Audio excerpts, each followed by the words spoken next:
भाजपा प्रदेश media प्रभारी करण नंदा ने अंबेडकर सम्मान सम्मेलन में कांग्रेस पर तीखा हमला बोला।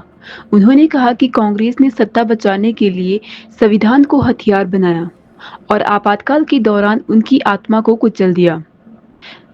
उन्होंने कहा कि संविधान सबके लिए समान नागरिक संहिता की बात करता है, जिसे भाजपा सरकार ने उत्तराखंड में लागू कर दिखाया, लेकिन कांग्रेस इसका विरोध कर रही है। उन्होंने आरोप लगाया कि कांग्रेस ने एससी, एसटी, ओबीसी वर्गों के आरक्षण के साथ भी राजनीतिक खेल किया और कर्नाटक में धर्म के आधार पर आरक्षण देकर संविधान की भावना का उल्लंघन किया। उन्होंने कहा कि कांग्रेस की तुष्टीकरण नीति से मुस्लिम समाज को भी नुकसान पहुंचा है, क्योंकि वह केवल कुछ कट्टरपंथियों को खुश करती रही है। हमारे पूर्व प्रदेश अध्यक्ष नेता प्रतिपक्ष श्री जयराम ठाकुर जी, मेरे बड़े भाई, जब पार्टी के महामंत्री थे हमने उनके सानिध्य में काम सीखा। त्रिलोक जम्वाल जी अब विधायक है, विधायक JR कटवाल जी, जिला अध्यक्ष किशनलाल चंदेल जी, बेलीराम टेगोर जी, सोहन सिंह कटवाल जी, विमला देवी जी, मान सिंह दिमान जी, शैलजा शर्मा जी, राम प्रकाश जी, दिनेश चंदेल जी, अमरनाथ जी और सम्मानित मंच और सभी जिनका मैं नाम नहीं ले पाया उनसे मैं क्षमा प्रार्थी हूं। आज का जो विषय है जो पार्टी ने भेजा है, जैसे कि आपने देखा होगा कि भीमराव अंबेडकर जी के सम्मान समारोह में पूरे भारतवर्ष में कार्यक्रम चल रहे हैं और इसी उपलक्ष्य में प्रदेश में भी विभिन्न कार्यक्रमों का आयोजन किया जा रहा है।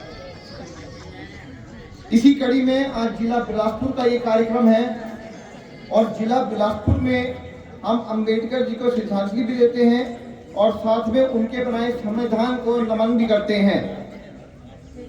सभी वक्ताओं ने मेरे से पूर्व जो है वो सारे जो है बिंदु लगभग रख लिए हैं और आने वाले सत्र में जयराम ठाकुर जी भी आपके साथ ये बिंदु रख लेंगे।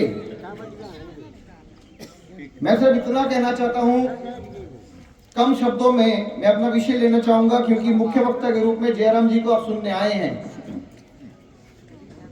कि कांग्रेस ने हमेशा हमारे पवित्र संविधान को सत्ता हासिल करने हेतु इस्तेमाल किया है और उन्होंने इस संविधान को एक हथियार बना लिया था जब इन्होंने सत्ता बचाने का प्रयास करना था। तो जब जब आप कुल देखेंगे तो जब भी कांग्रेस की सरकार सत्ता से संकट की ओर बढ़ी तो उन्होंने संविधान का दुरुपयोग करते हुए, संविधान को कुचलते हुए अपनी सरकार को बचाने का प्रयास किया। यह कांग्रेस का असली चेहरा है। आप ध्यान में रखें, आपको भटकाने की पूरी कोशिश की जाएगी, पर आप पूछिए कि संविधान में अगर संशोधन किए तो सबसे अधिक संशोधन किसने किए? संविधान में कुल संशोधन जो है वो 106 हुए, 106 और उसमें से 75 तो केवल कांग्रेस पार्टी ने ही करे, 75। और अटल बिहारी वाजपेयी जी की सरकार जब सत्ता में आई तो उन्होंने 14 करे और मोदी जी ने 8 करे और उन्होंने सत्ता गिराने के लिए जो है वो संशोधन किए, लोगों की आवाज को रोकने के लिए संशोधन किए। आप में से बहुत लोग बैठे हैं जिन्होंने आपातकाल इमरजेंसी 1975 का देखा है, 2-2 साल जेल भी दी, मीसा का कानून देखा, जब आप जेल में रहे उस समय को भी देखा होगा। उस संविधान के अंदर संशोधन करके उन्होंने आपातकाल लगाई, वो भी रातों रात। और वो कांग्रेस सरकार जो है आज पूरे देश भर में अंबेडकर जी के हितैषी बने हैं। संविधान की पुस्तक लेकर, एक लाल किताब लेकर जगह जगह जाके ढंढोरा पीट रहे हैं कि हम जो है संविधान के पुजारी हैं, हम उसके जो है प्रेमी हैं। ऐसा नहीं है, ये तो छल कपट और झूठ बोलने वाली पार्टी है। आप आज चले जाइए, अपने आंकड़ों से भी झूठ बोल देंगे।